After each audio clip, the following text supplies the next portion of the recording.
ओम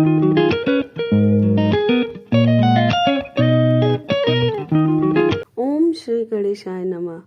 नमस्कार दोस्तों, आज मैं आप लोगों को फाल्गुन विनायक चतुर्थी का शुभ मुहूर्त, पूजा विधि, उपाय और कथा ये सब कुछ सुनाऊंगी, इसलिए आप लोग मेरे वीडियो में अंत तक बने रहें। वीडियो को स्किप न करें और ध्यान से सुनें।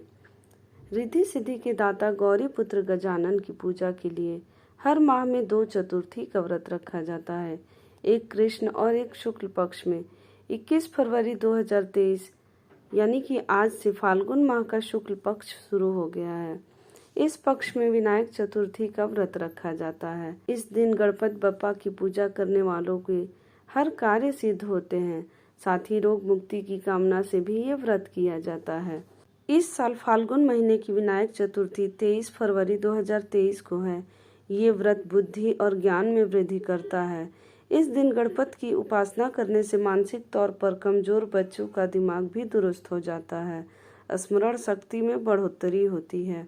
पंचांग के अनुसार फाल्गुन माह के शुक्ल पक्ष की चतुर्थी तिथि का 23 फरवरी 2023 को प्रातः 3:24 पर शुरू हो रही है और इस तिथि का समापन अगले दिन 24 फरवरी 2023 को प्रातः 1:33 पर होगा। गणपति पूजन के लिए 23 फरवरी को सुबह 11:32 से दोपहर 1:49 तक समय शुभ रहेगा।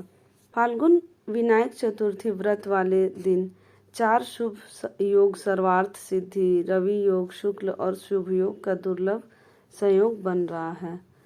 पौराणिक मान्यता के अनुसार शुभ गणपति के पुत्र माने गए हैं। वहीं शुभ योग में कोई महान कार्य करने से मनुष्य का व्यक्तित्व निखरता है और वह प्रसिद्धि को प्राप्त करता है।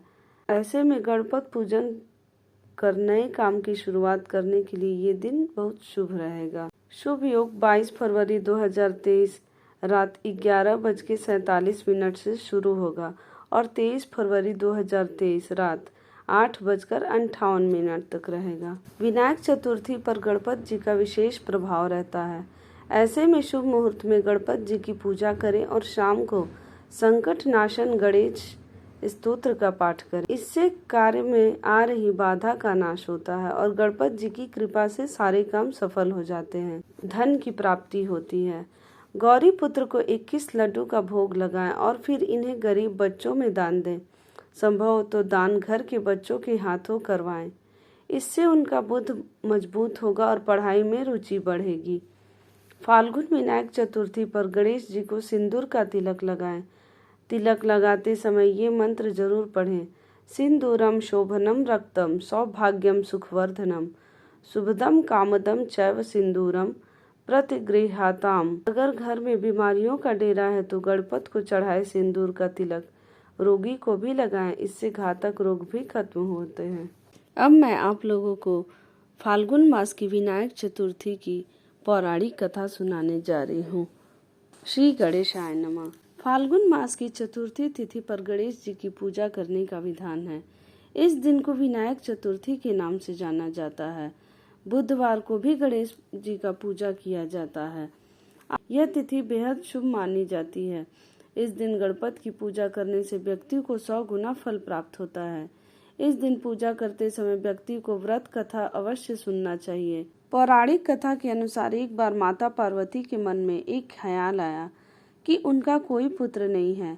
ऐसे में वे अपने मन से एक बालक बनाई और उसमें प्राण दान देती हैं। फिर वे उस बालक को आदेश देकर कि चाहे कुछ भी हो जाए, कंदरा में कोई प्रवेश न कर पाए।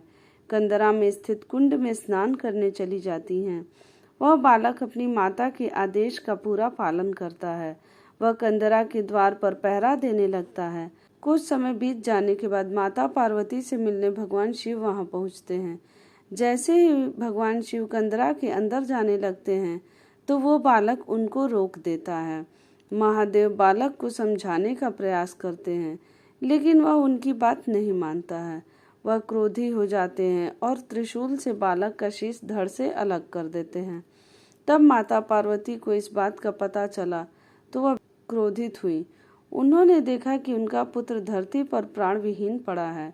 उसका शीश उसके धड़ से अलग कटा हुआ है। माता पार्वती का क्रोध देख सभी देवी देवता भयभीत हो जाते हैं।